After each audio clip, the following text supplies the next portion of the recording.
Americans are beginning to make the first step. After the Civil War, they're still going to have stairs to come. They're still going to have obstacles in their way. And today's lesson kind of talked about some of the white resistance to African Americans' accomplishments in the post-war period. So I want you to imagine civil rights for African Americans as being an ongoing process. It's not something that will be solved with the 3 Civil War amendments. It will not. Be something that African Americans are going to have magically freedom and equality all at once and end of story. This will be an ongoing process for well into the 20th century, and some argue well into our current century. So with that in mind, I got a couple of points I want to talk about that appeared in the screencast. Why were women so angry? He mentioned, I mentioned 2 women in particular, and the author mentioned 2, Elizabeth Cady Stanton and Susan B. Anthony. Why were women angry at the passage of the 15th Amendment? Blake. Why were women angry with the passage of Amendment number 15?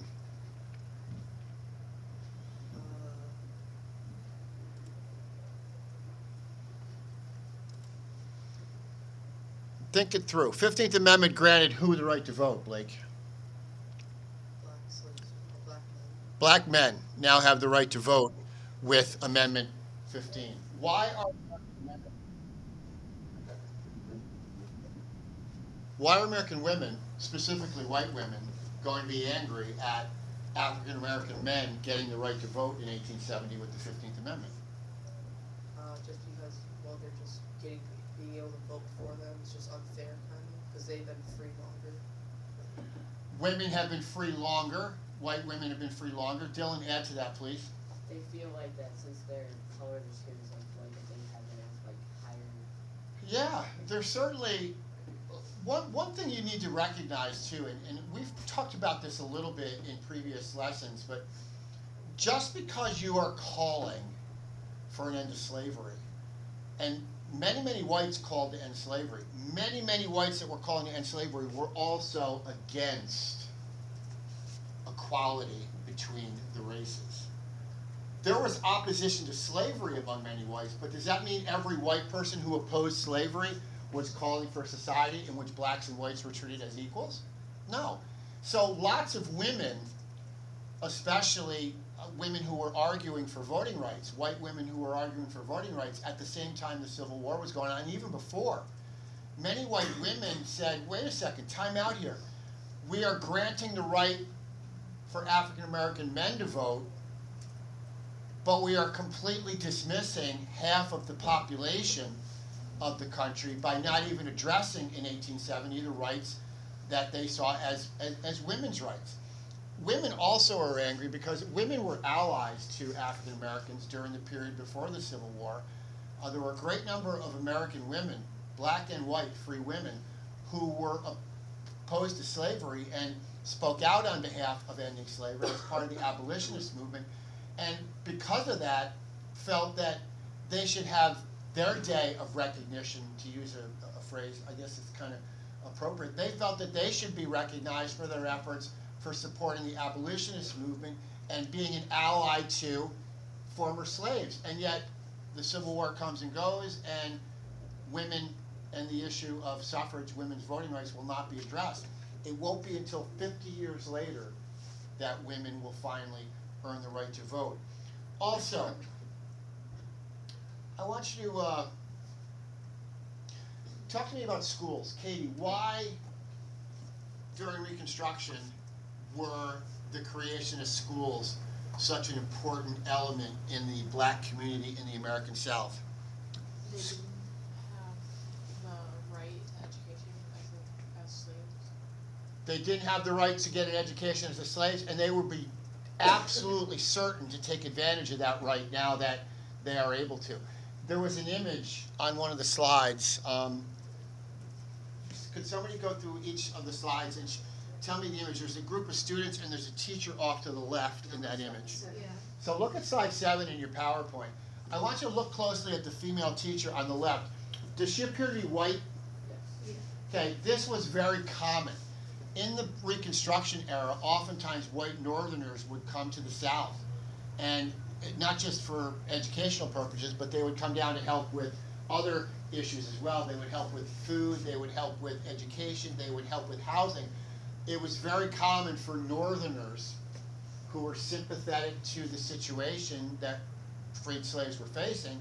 They would come down and they would head these schools. It wasn't all white teachers. There were certainly black teachers that would take over and run schools for African American students as well.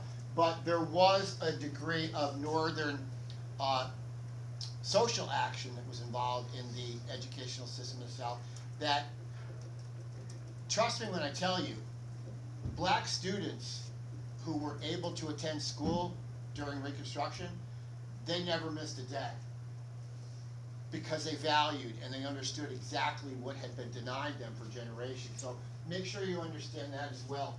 I wrote a comment down at the beginning of the PowerPoint. We talked about pride in exercising new rights. It's a time for hope for African Americans with the 13th, 14th, and 15th Amendment, but it's also, you good? Yeah, I just don't have my water today. All right.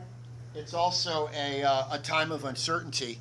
If you need a drink, I got a drink here. All right. Thank you. It's a time of uncertainty for African Americans because while hopeful, they don't really know what their future lies. At the time, you can be hopeful and you can be scared to death at the same time. And I think that kind of characterizes what probably was happening in the lives of a lot of African Americans who now were free. They were hopeful for what the future could bring, but they were uncertain of what the future would bring. There were a lot of things that were unsettled. There were a lot of things that they had to decide upon. They number one, not just decide upon, but figure out. Housing, food, clothing, transportation, moving, finding the money to move if moving was a necessity. A lot of people are going to stay.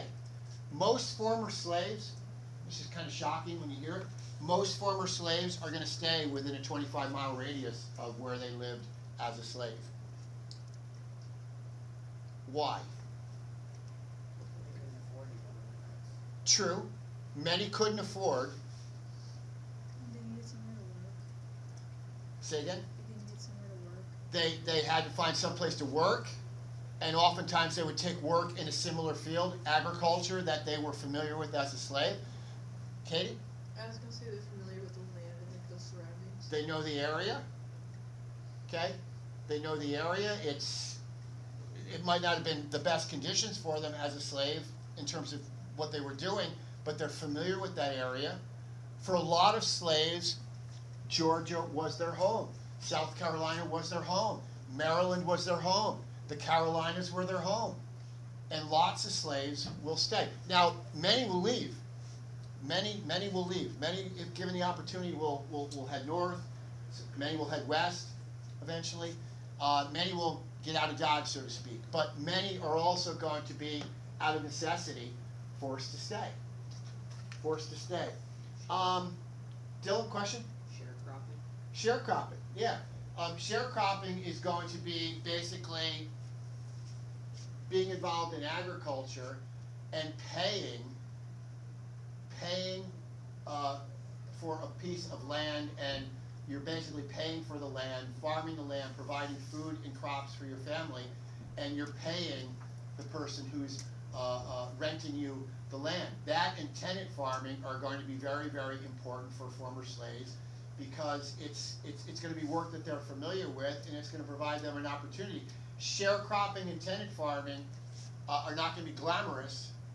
They're not going to be glamorous, but as freed men and freed women, sharecropping and tenant farming is going to allow African Americans to provide a way of life for themselves and for their families. My big note here, I've got blacks exercising their rights when days earlier they were slaves. I want to ask you, Haley,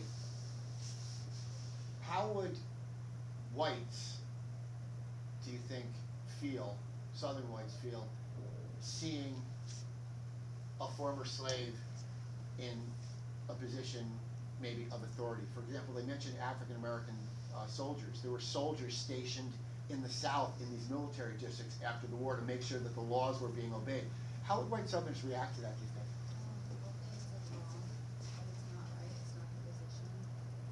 think? Yeah, I mean, they're still, white Americans are still thinking that African Americans are what? Inferior.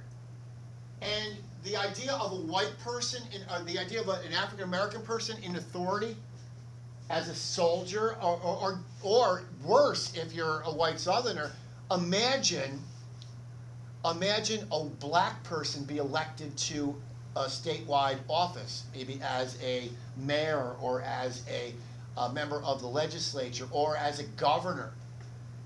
But on the opposite side of that, imagine the pride. Imagine the pride if you were a former slave now having the opportunity to vote, and you went to a polling place and you went to vote and you had an opportunity to cast a ballot for a former slave that maybe you knew. One, you're exercising a right that you never had before. Two, you're exercising a right, and potentially you could be voting for someone who was in your exact same situation, not months earlier, just months earlier. And the pride and the enthusiasm over that had to have been pretty overwhelming for a lot of people to see. And I don't know whether the higher object video I showed you last week on the Emancipation Proclamation, was there a portion, did I include a portion at the end of the video of the picture of the young boy who, the last two images in the video that I share with you, there was a picture of a young boy, a slave boy dressed in rags, and then the ending picture, he was dressed in a Civil War soldier's uniform. That type of pride that you saw in maybe that boy's family, who saw him as a slave and then saw him as a soldier, that same type of pride is probably at play here with African Americans who are now able to vote for the first time. So just a couple of thoughts on today's lesson. We'll have another lesson tomorrow, vocab quiz Friday, and get your digits openers, questions 8 and 9, done for tomorrow's class period. And I'm hoping to have your document set back tomorrow as well.